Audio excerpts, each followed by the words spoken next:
So it's been the most incredible few hours, and I hope you've all taken copious amounts of notes, and I hope that you've all had many, many light bulb moments, and I hope that you all are beginning to maybe just consider the possibilities for 2021. But what I want to do, if I can, is just kind of summarize the last two, today and yesterday, to pull it all together and to help you think about a structure and to think about the simplicity of what you've got your hands on. And the first thing that I want to kind of refresh or revisit is mindset. You know, Diana did a fabulous session last night about mindset. And I can honestly say that unless you've got your mind in the right place, it is very, very difficult to be productive in anything that you're doing. And I just want to say, I truly get the hardship of what people are going through at this moment with the pandemic. And I am very empathetic because we are all of us only human.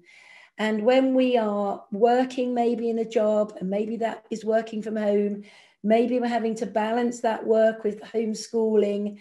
You know, we've got the negativity of the press bombarding us all day, every day. We've got the little niggles and the frustrations that are going on in our lives as well.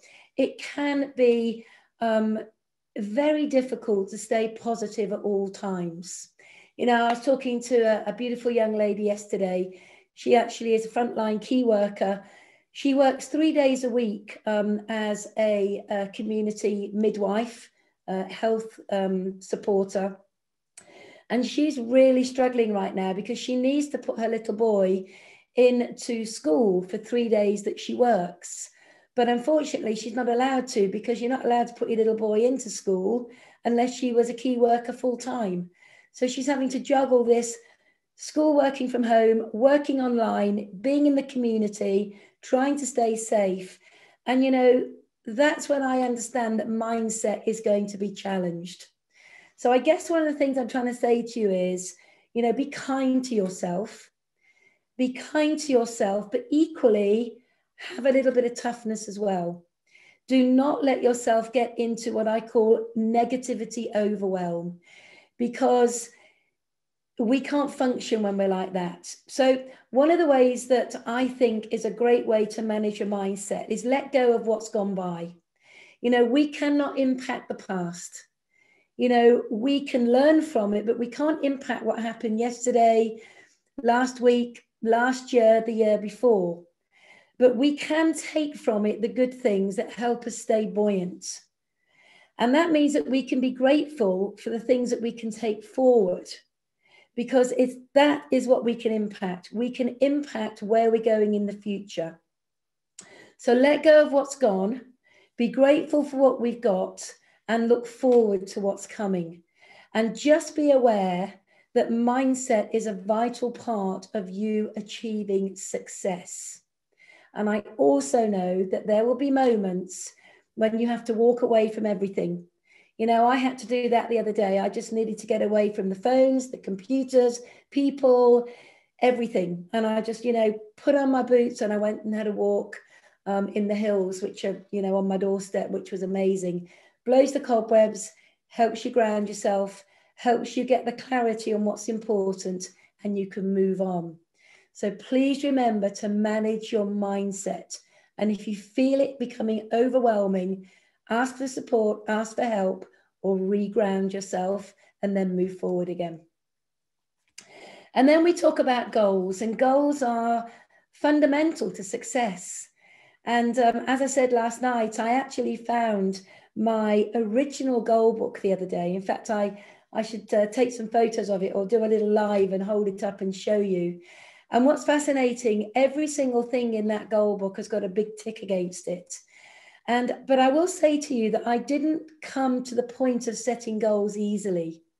I remember when I was first encouraged to set goals, I kind of fought the process. I didn't understand the importance of committing your goals to visual images, to committing your goals to the written word. And I had like an arrogance around me. Well, maybe it wasn't an arrogance, maybe it was a lack of understanding. where I said, I don't need to write down my goals. I don't need to do a dream board. I know what I want. It's already in my mind. Well, we do know, and psychologists tell us this, that you can't focus on a wish or a whim or a thought. You can only focus on something that has clarity. So I remember one day sitting down and writing my first set of goals, and it was literally handwritten on a scrap of paper. And I wrote down about 4 or 5 things. And I remember John doing exactly the same exercise. And we did it rather begrudgingly because it was lack of understanding. And I remember finding those bits of paper again about a year after we'd been in the business. And incredibly, everything that we had written down had come to be. And so for me and for the people I coach, it's vital to have clarity on the goal. And always to understand that less is more. You know, I remember as if it were yesterday, sitting down with Natalie when she came to me for her first goal setting session. She had this piece of paper and there must have been 40 or 50 goals on it. And whilst all of them are important, and I'm not, belittling any of those goals, the challenge you've got when you've got too much is there is no clarity on any one single thing. And so it is about being able to pinpoint the goal, or maybe 2 or 3 goals that are really, really important to you, and being able to then say, let's have some clarity on them. So for example, with Natalie, when we got down to the absolute minimum of what was important, it was 4,000 a month.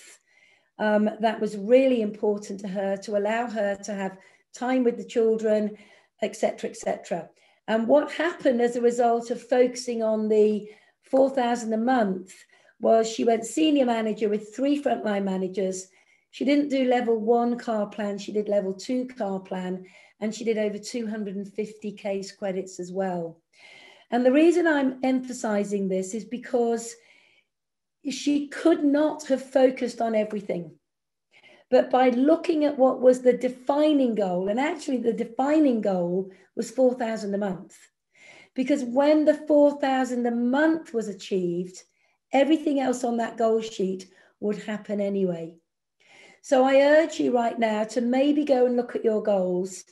And if you are one of those people who have got lots and lots and lots and lots of goals, start looking at them and looking at them in a way whereby you can say, well, if I achieve this one, all of these other ones will happen. And then when you've done that, you need to own that goal. You know, the goal then needs to be so important that you will do whatever needs to be done in order to achieve it. Because let me tell you something, you must never, ever give up on a goal. You must never give up on a goal. And that's why it's important to have a goal. You know, again, Claire spoke about it yesterday, about a goal that you are prepared to move heaven and earth to work towards. Because the minute you quit on a goal, that has an impact on your mindset. And what it creates is doubt in yourself, doubt in your choices, doubt in the opportunity, doubt in the product. And none of that need to be there for you, because if you understand less is more, you have clarity, you've owned the goal, you've committed to them, then you will enjoy achieving them. And I can tell you something right now, achieving a goal is absolutely phenomenal. But when you look at the journey you've gone on to achieve the goal and you put the two together, that's when you realize the kind of person that you are growing into. And I always believe that part of the goal setting and achieving process is the person you become as you work towards achieving the goal. And once you recognize that you are personally developing, then you can have anything you want in this life. There is nothing that you cannot achieve once you start believing in yourself and your ability to achieve your goal. You know, once we've got our goals in place, I think we need to have a real deep understanding of the marketing plan.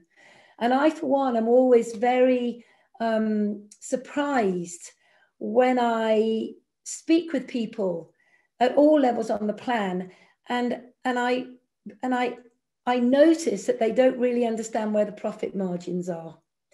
You know, I'm not a numbers person. When I first looked at Forever Living and I looked at all the percentages and the case credits, and, you know, you get this, you get that. And it was almost too much for me, because I just literally, I don't get all the percentages. But here's the one thing that I realized. I realized that I had chosen Forever as my vehicle. Forever was going to be my career. The industry of network marketing, I was going to become a professional at. So if we are giving ourselves to the industry, the company, the product, the marketing model, and our future lifestyles, we owe it to ourselves to understand the marketing model in detail, to the extent where we know exactly how to structure our business for profit. We know exactly how to structure our business to achieve promotions quickly. We know exactly how many people we need in our business at each level, not only to achieve promotion, but to manage the income that comes with the position. And if we don't know this, not only are we doing ourselves a disservice, but we're not able to pass that information on to our serious team members. Now, you won't get the marketing plan overnight. You know, it does take, for me, it took weeks, months of working hard on learning how to understand it. You know, yes, of course, you get the basics of 25 case credits for supervisors, 75 for assistant manager, 120 to 150 for manager. All of that is what I call, you know, basic stuff.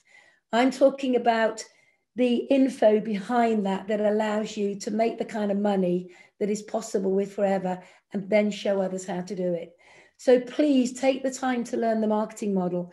And if you don't understand it and there are questions, get back to your big upline and ask them the questions, get them answered, and be comfortable with it. Because, you know, you guys on this call today, you are the next generation of leaders.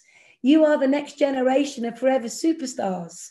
And you need to understand the power of the marketing model that Rex created all those years ago. And this is one of the most generous marketing models in the history of network marketing. And you need to understand why. So please take the time to understand the marketing model. And then when you understand the marketing model, you need to have a strategy. And again, I'm always surprised when I, you know, do goal setting with people. When they write a goal, you know, yeah, I want to be a manager, or I want chairman's bonus, or I want to achieve 3,000 a month, or I need to make, you know, £1,000 a month, but they've got no strategy behind the goal. You know, nothing happens unless you plan your activity. And for me as a coach, and for me as a top FBO in Forever, it fills my heart with joy when I see other leaders talking about strategy and structure and discipline and simplicity and systems, because it means that all we've coached over the years is tumbling down through the duplication. You know, today we've heard from Claire and we've heard from Lisa, and both of them focused on strategy, you know, prospecting strategies.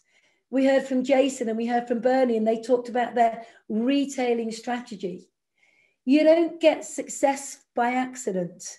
You get success by planning. And so I want you to think about your goal right now in the first quarter of this year. And the reason I talk about the first quarter is because what you achieve in the first quarter of this year will have an impact on the last quarter of this year. And that means if you get your retailing right, if you get your prospecting right, if you get the amount of new people joining your team, not from you personally, but from your entire team, and then you have a strategy to underpin it, oh my goodness, well, what's going to happen in your business by the end of the year? It will be off the chart. As Bob said, you know, 60, 70, 80, 90% growth by the end of the year as a result of what you've done at the beginning of the year. And I can tell you now, this is something that I teach around the world. And it's, you know, just to see the results coming in at the end of the year with the people in my team. I mean, a couple of days ago, we looked at all the results coming in from Nigeria. Big shout out to Team Nigeria. You know, we had a new diamond manager So many new chairman's bonus qualifiers, levels 1 and 2, same in South Africa in the team, you know, new 10,000 qualifier, new 12,000 qualifier. It's just going crazy over there. And why is it going crazy? Why is the growth happening? Because people have got a goal, they've got the mindset right, they understand the marketing model, then they put their strategy in place.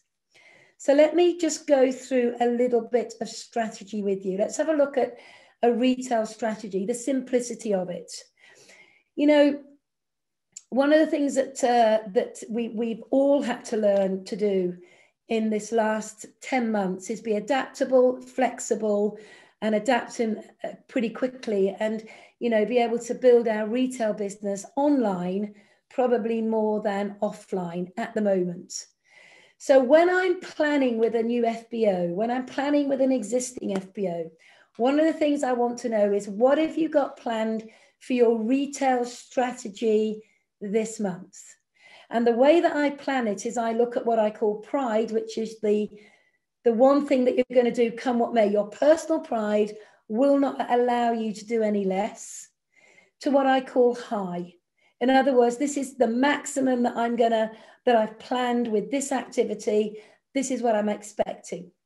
So if we look at online launches, and again, Bernie covered this beautifully. We look at online launches, and if you look at planning a brand new FBO, you could say, right, you know, we need to do a couple of online launches. We know on average that an online launch will do between 0.5 and 1 case credit per launch.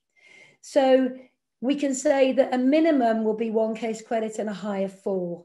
And if you've got 3 or 4 of those planned, 1 a week in the diary, there is no way, as you begin to get better and more effective, that you will not hit between 1 and 4 case credits over the month just by doing 1 launch a week online. Now, when we went into the first lockdown, one of the things that we created very quickly is what we call a WhatsApp show.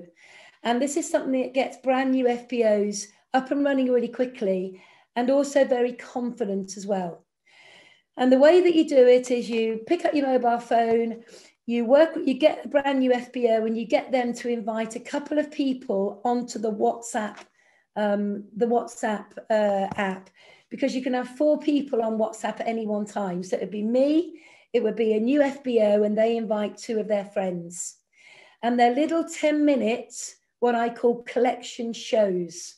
So for example, we would take a liquid soap and a Propolis cream and a hand sanitizer. There was a collection. We would take an aloe and a Propolis and an ImmuBlend. There was a collection.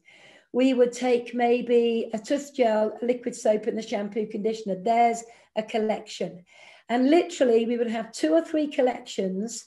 And with that little WhatsApp show, with those 2 brand new people, in 10 minutes, we would talk about those little collections. And what we were doing, we would be coaching our new FBO, and we would be selling product to their 2 friends. So that new FBO could see how simple it was to explain a product. They could see how simple it was to answer any questions that arose. And very, very quickly, the new FBO would say, I can do that. And we began to realize that, you know, you could do between 0.5 to 1.5 case credits by doing, you know, 2 or 3 WhatsApps a week.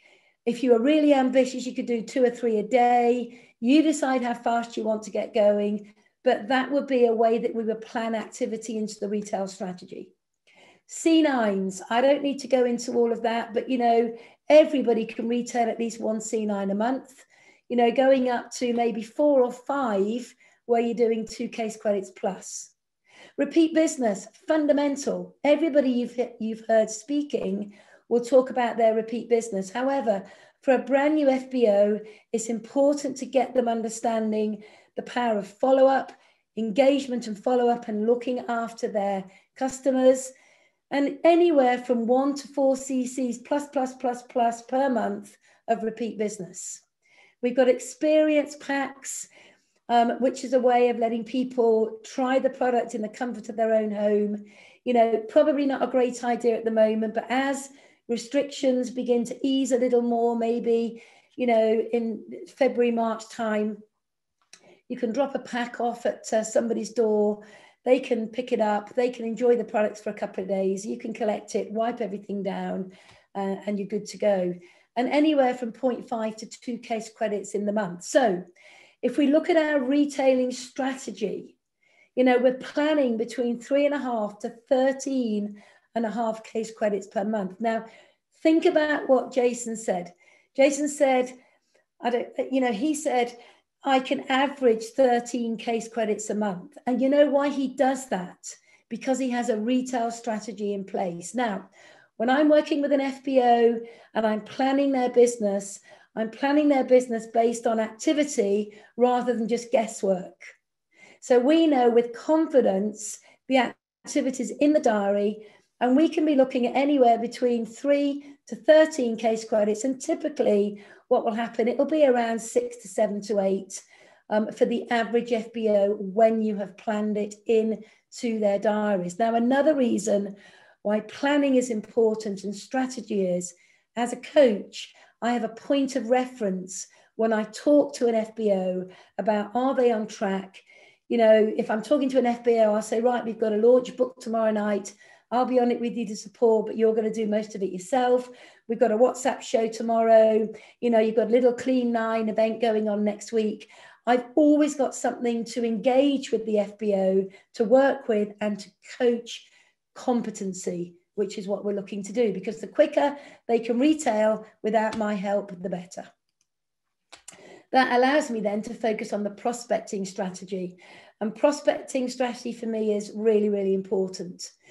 You know, prospecting is about connecting, engaging, and inviting. And Claire and Lisa, both of them sponsored over 50 people last year. They did a lot of connecting, engaging, and inviting. Now, listen, as a brand new FBO, I would never expect you on day one to be doing the kind of activity somebody who is recruiting 50, 60 people in the year to do. However, you do have to do activity every single day. And so the way that we look at it is we look at activity that is relevant to you. So the warm market, really important. Everybody's got a who do you know list. And again, when I'm planning a brand new FBO, we look at them, whether they're part-time or more full-time, and we will look at what they need to put on their 7-day plan and into their day book. So it could be that you're going to call 2 to 5 people per day if you're part-time, 5 to 10 if you're full-time. And I've had people say to me, oh, Jayne, I can do 20 or 30 people a day. And I say, I'm sure you can for the first week or 2 weeks or 3 weeks, but I'm not looking for the mad dash. What I'm looking for is the person who can go on a marathon. And they look at me kind of quizzically and they say, what do you mean? I want to work with somebody who will make 2 calls a day for the next 10 years, 5 calls a day for the next 5 years. I want someone who can be consistent every single day, not be a superstar for a week and do nothing for 3 months. So for me, when I'm planning, I'm looking for someone to look at what they can fit around their existing commitments and then commit to it. So if they're going to make 3 calls a day, it's in the diary, it's diarized, it's in the 7-day plan. We've got the names in for every single day. That allows me to hold them accountable, follow up and coach. You know, Facebook is a phenomenal way to be able to connect, engage and invite. And that's a whole standalone training in its own right. But we need to be committing to that 3 to 5 or 5 to 10 connections per day, because the connection doesn't lead to an engagement immediately. It could be that you connect with a friend today, but they don't actually engage with you for 2 or 3 days. So you can't wait for one person to come back to you and say, hey, you know, thanks for the message, blah, blah, blah. You've got to keep connecting every single day, and then the engagements will come, and then you work the process. So 3 to 5, 5 to 10, you decide which is best for you. Same on Instagram. You know, you've got to put the time in to get the wheel in motion. And then it's about reconnecting with those people that maybe said no to you last week, last month, last year. You know, in my book, a no is never a no. A no to me is just no, not today, because the timing isn't right. But, you know, if you follow up, if you build the relationship, if you stay engaged with people, that no could quite easily turn into a yes in 6 months' time, in a year's time. And when the timing is right, and they come to Forever because it's relevant for them, then they're going to grow really quickly. You know, it took me 7 years to recruit the first person I ever spoke to about Forever. She said no for 7 years. But because I loved her, I genuinely wanted her to be in Forever, she eventually said yes. And she went on to be my 25th manager, which made me a diamond. So therefore, you never, ever, ever, ever give up on talking to people. Cards and flyers, this is part of your strategy. 100 to 200 a month, 200 to 500 a month. You decide what's right for you, but you do it consistently. And now is a perfect time to go for a walk, get some exercise, and cards and flyers through people's letterboxes. When I say local adverts, I'm talking about in post office windows, in the local shop window, maybe in the gym, wherever you can get to, just to put a card or a flyer up. And if someone sees it, they'll contact you, and there's a relationship building. So we know that you can do between 2 to 6 case credits per month, plus, with your recruiting, if you've got a strategy and if you are consistent. So I strongly recommend that you go back and look at your goal and then break it down, look at what you need to do on a daily, weekly, monthly basis, and then go to work. Let go of the outcome, focus on the activity, and I promise you it will come to be. And then it's all about duplicating, because this is a simple business. As I said yesterday, if you help enough other people get what they want, you'll get what they want. But it is about keeping it simple. And everybody that you recruit will want slightly different things out of the business, which means that you will plan a slightly different business for them. You know, if you take Sam, could be, you know, let's say I recruited Sam, and I sat down with Sam, and Sam is quite ambitious, wants to get that 4 case credits under their belt. What I'm going to do is I'm going to plan 2 case credits of recruiting, 1 UFBO, and 2 case credits through retailing. That's going to be the plan. And I'm going to do it through applying my recruiting strategy and my retailing strategy. So Sam knows exactly what to do. It's in her diary, it's in my diary, and therefore we've got something to work towards. So we plan, we do, and we review. We plan, we do, and we review. You know, it could be that you're working with John, and John's got a little bit more time. He's a little bit more ambitious, and he wants to recruit 2 people in the month. So we go to work with him. We put a recruiting strategy in place for him to find 2 brand new team members. There's 4 case credits. We put together a retailing plan for his first month. There's 2 case credits, and the goal is 6 case credits worth of activity. We're keeping it really simple. We're just focusing on the activity and the recruiting and the retailing strategy. And that's all we're doing. And for those people that you plan but are not yet quite ready to step up, work with them as well, whether it's 1 case credit or 2 case credits. Everything is important in the growth of your business, but your priority time must be for those people who are looking to do 4 case credits plus focusing on a balance of recruiting and retailing. And then if you look at that, you know, let's just say you've recruited 5 new frontline people, or you've got 5 existing frontlines right now, and you go and you work with them and you put together a plan for each and every one of them. You know, if you've got three people doing 6 case credits and 2 doing 4 case credits, you've got a total of 26 case credits just with the 5 people that you're working with. Now, if they're brand new people and you plan that with them in their first or their second month in the business, 26 case credits, if you times that over 4 months, even 5 months, there's 150 case credits and you've got a manager. You know, and that's what I mean when I say understand the simplicity of the marketing model and understand the simplicity of duplication and working with those that are hungry in order to build their business. So just in sort of bringing this all together now, you know, it's time to step up and be a leader. And I say this with love in my heart because so many people fear the word being a leader. They think they've got to be a manager before they can lead. They think they've got to be, you know, one of the top people in the UK before they can lead. If you look at every single one of us that has spoken on this webinar yesterday and today, we all started out as brand new FBOs, just like you. And so the way to kind of think about leadership is this. When you join Forever, you know nothing, but within 24 hours, you know something. By the end of your first week, you know more. And by the end of your first month, you know more than you think you know. So the minute that you have passed your 24 hours, you know enough to actually recruit and share some information with somebody else. Because remember, you're never in this alone. There's always somebody to help you. But you must embrace leadership. You must be prepared to teach what you know, even if you've only been in the business 24 hours longer than the person that you recruit. Because remember this, the people that you're working with, if you get it wrong, if you make a mistake, they don't know what you don't know.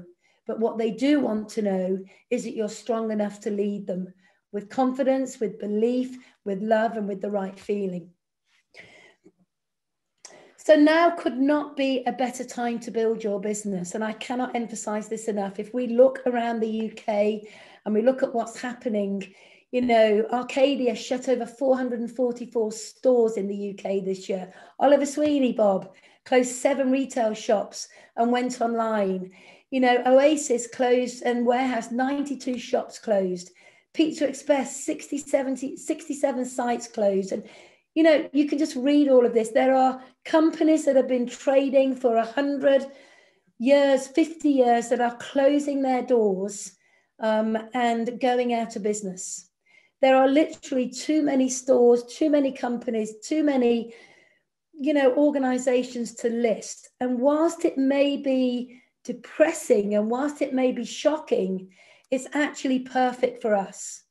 Because there are so many people being displaced right now that they need a new home. And what I love about this photo is these are Forever business owners, and look at the smiles on those faces. Look at the joy radiating from the faces of people that are in Forever.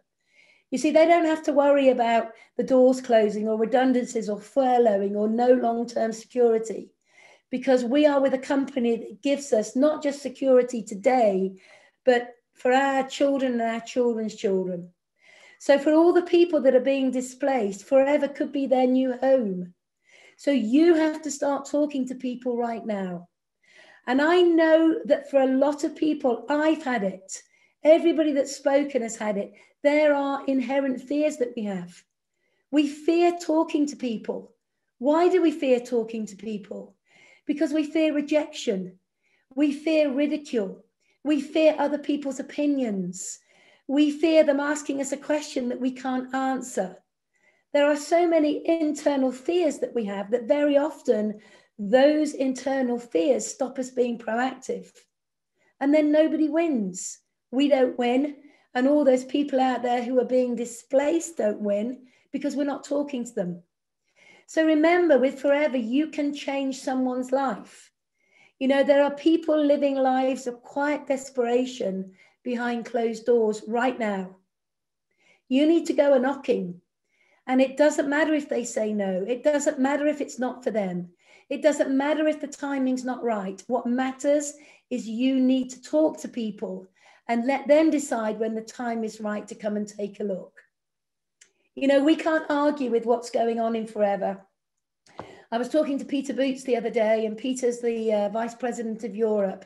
And we were just looking at the growth in some of the countries where they've got their figures in Europe so far. And, you know, the UK and Ireland, look at the growth that we've had just in the UK and Ireland. It's incredible. You know, if we look at Russia, 44%, Bulgaria, 26%, Hungary, 11%, Poland, 33%. We can't argue with these figures. And these figures, the growth is coming from the FBOs that are saying, you know what? I don't care what other people think. I have a company, a product, an opportunity that if I go and share with others, I can change their lives. So I just want to end by saying this to you. You know, you can't go back and change your beginning. None of us can. And if we've been in Forever for a little while and we haven't got the success that we've been looking for at that, you know, to this point in time, don't worry about that. Don't beat yourself up about what hasn't happened, because we can't change what didn't happen at the beginning of our journey. But let me tell you something right now. We can sure as heck, you know, change and start again right now and make sure that we create a new ending, because it could not be a better time with a better company, with a phenomenal marketing plan and product range than we have with Forever. So to Rex, I just want to say thank you for your courage, your vision, you know, your consistency over the last 42 years in giving us all an opportunity that has not only changed our lives, but all the people that we work with.